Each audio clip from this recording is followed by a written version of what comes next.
Uttaranchal University, Dehradun, NAC A+ accredited university. Delhi liquor scam కేసులో MLC కవిత bail పిటిషన్పై విచారణ రేపటికి వాయిదా పడింది. కవిత తరపున విక్రమ్ చౌదరి వాదనలు వినిపించారు. కవిత అరెస్టులో దర్యాప్తు సంస్థలు చట్టాన్ని ఉల్లంఘించాయని ఆమె ఆరోపించారు. సిబిఐ తరపున కూడా రేపు వాదనలు వినిపించే అవకాశం ఉంది. ఇప్పటికే కౌంటర్ అఫిడవిట్లను ఈడీ, సిబిఐ దాఖలు చేసింది. రేపు మధ్యాహ్నం 12 గంటలకు విచారణ వాయిదా పడింది.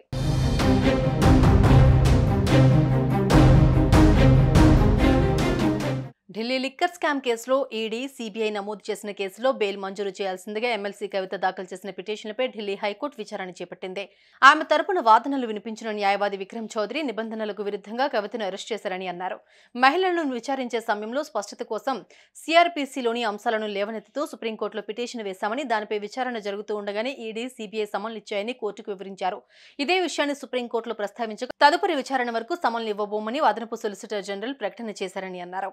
ఇంతలోనే ఒక రోజు కవిత ఇంట్లో సోదాలు నిర్వహించి అదే రోజు సాయంత్రానికి అరెస్ట్ చేశారని చెప్పారు.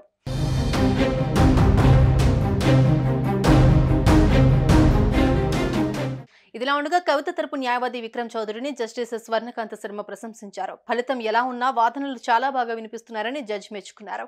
కవిత తరపు న్యాయవాది విక్రమ్ చౌదరి పలు కీలక విషయాలను కోర్టు దృష్టికి తీసుకెళ్లారు. కవితపై కఠిన చర్యలు తీసుకోబోమంటూ సుప్రీంకోర్టులో ఈడీ అండర్టేకింగ్ ఇచ్చిందని, కవిత వేసిన రిట్ పిటిషన్ సుప్రీంకోర్టులో పెండింగ్ లో ఉన్న కారణంగా విచారణ ముందుకు సాగడం లేదని ఈడీ సుప్రీంకోర్టుకు లేఖ రాసిందని తెలిపారు. తామిచ్చిన అండర్టేకింగ్ తదుపరి వాయిదా వరకే అని చెప్పారు.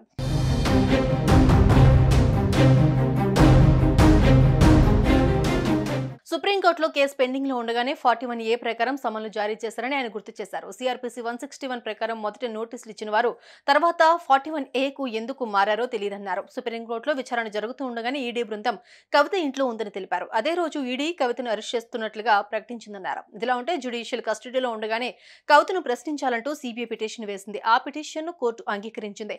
కానీ కవితకు మాత్రం ఎలాంటి సమాచారం లేదని తెలిపారు. సిఆర్పిసి నిబంధనల ప్రకారం సిబిఐ ప్రశ్నించాలంటే కవిత వాదన కూడా పరిగణలోకి తీసుకోవాల్సి ఉంటుందని స్పష్టం చేశారు.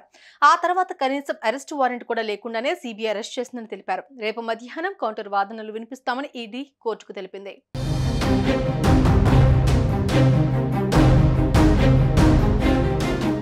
సుమన్ టీవీలో మీ పర్సనల్ అండ్ బిజినెస్ ప్రమోషన్స్ కోసం కింది నెంబర్కి కాంటాక్ట్ చేయండి.